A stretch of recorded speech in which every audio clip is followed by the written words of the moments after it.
সুজয় হাজরা ও সৌমেন খানের কাঁধে ভর করে ভোটের মার্জিন বাড়াতে তৎপর জুন। মূলত মেদিনীপুর লোকসভা আসনে বিগত দিনে তৃণমূল থেকে সন্ধ্যা রায় জিতলেও তার বিরুদ্ধে একরাশ অভিযোগ ছিল মেদিনীপুরের মানুষের। এরপর 2019-এর নির্বাচনে সন্ধ্যা রায়কে সরিয়ে তার জায়গায় প্রার্থী করা হয়েছিল সবংয়ের ভূমিপুত্র মানস রঞ্জন ভূঁইয়াকে। কিন্তু 2019-এ তাকে প্রায় লক্ষাধিক ভোটে পরাজিত করেন বিজেপি প্রার্থী দিলীপ ঘোষ। এরপর 2021-এর বিধানসভা নির্বাচনে মেদিনীপুরের বিধানসভা থেকে প্রার্থী করা হয় টলিউড সাকসেসফুল অভিনেত্রী জুন মালিয়াকে। যদিও অল্প দিনে জুন মালিয়া ভোটের প্রচারে এসে মন জয় করেন মেদিনীপুরের মানুষের, আর সেই ভরসায় বিজেপির প্রার্থী সমিত দাসকে বিপুল ভোটের ব্যবধানে পরাজিত করে। এরপর মেদিনীপুরের পৌরসভা নির্বাচনে কংগ্রেস থেকে আসা সৌমেন খানকে চেয়ারম্যান করে পৌরসভা সাজাতে উদ্যোগী হন এই মেদিনীপুরের বিধায়িকা। উল্লেখ্য, 1972 সালে পশ্চিমবাংলা দার্জিলিং এ জন্ম হয় এই অভিনেত্রীর। তার জীবনের প্রথম ছবি 1996 সালের লাঠি। সেটা সুপারহিট হওয়ার পর একের পর এক সিনেমা করে গেছেন এই টলিউড অভিনেত্রী।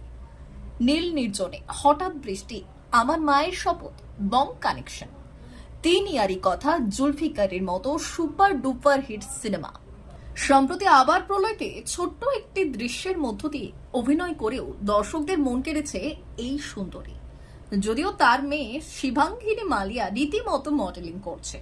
এই সাকসেসফুল অভিনেত্রী মেদিনীপুরের উন্নয়নে যোগ দেন। তিনি তার প্রধান সেনাপতি পৌরসভার চেয়ারম্যান সৌমেন খানের সহযোগিতায় একের পর এক যানজট মুক্ত হকার উচ্ছেদ, মা ক্যান্টিন, রাস্তাঘাট তৈরি, জলের লাইন পাতা, রাস্তায় আলোর ব্যবস্থা, একাধিক শৌচালয়, স্বাস্থ্যকেন্দ্র, ড্রেন মেরামত, সঙ্গে মনীষীদের সৌন্দর্যায়ন শেষে গান্ধীঘাটের সন্ধে আরতি, মুকুটে নতুন পালক যোগ করে বিধায়িকা জুনের।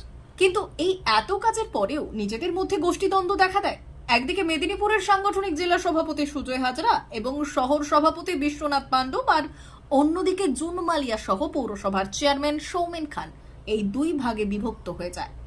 এক্ষেত্রে মেদিনীপুর পৌরসভার 25টি ওয়ার্ডের মধ্যে 20টি জিতলেও 10টা কাউন্সিলর নিয়ে ভাগ হয়ে পড়ে এই দুই গোষ্ঠী। ফলে 2024-এর লোকসভা নির্বাচনে অভিষেক বন্দ্যোপাধ্যায় প্রিয় সুজয় হাজরা প্রার্থী হবে না মমতার একান্ত অনুগত জুন মালিয়া প্রার্থী হবে, তা নিয়েই জল্পনা শুরু হয়। যদিও সেই ধোঁয়াশা কাটিয়ে অবশেষে মমতার প্রথম পছন্দের তালিকায় জুন মালিয়াকে দায়িত্ব দেওয়া হয় মেদিনীপুর 2024-এর লোকসভা নির্বাচনে। অন্যদিকে দলীয় দ্বন্দ্ব দূর করে এই লোকসভায় জুন মালিয়াকে জেতানোর জন্য তড়িঘড়ি বৈঠক করে সকলকে নির্দেশ দেন রাজ্য নেতৃত্ব। সূত্রের খবর, সেই বৈঠকে এই নির্দেশও দেওয়া হয় যে জুন মালিয়া যদি লোকসভা আসনে বিপুল ভোটে জয়ী হন, সেক্ষেত্রে আগামী দিনে মেদিনীপুর বিধানসভা নির্বাচনে বাই ইলেকশনে টিকিট দেওয়া হবে সুজয় হাজরাকে।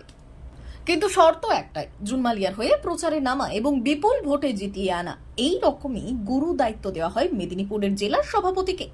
ফলে একদিকে তৃণমূলের জেলা সভাপতি সুজয় হাজরা, অন্যদিকে মেদিনীপুর পৌরসভার উপকার সৌমেন খানের কাঁধের ওপর ভর করে রীতিমতো প্রচার চালিয়ে যাচ্ছেন এই অভিনেত্রী।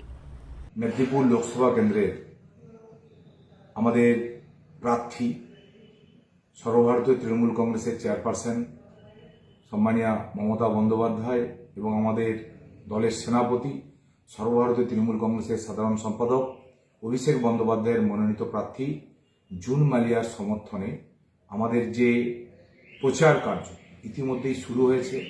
18 তারিখ থেকে আমাদের প্রথমে আমরা এগরা বিধানসভা, পরবর্তী সময়তে আমাদের দাঁতন বিধানসভা পরে আজকে আমাদের কেশিয়ারি শুরু হওয়ার কথা ছিল, বৃষ্টির জন্য আমরা করে উঠতে পারিনি। তো আমাদের ইতিমধ্যেই প্রচার কার্য শুরু হয়েছে।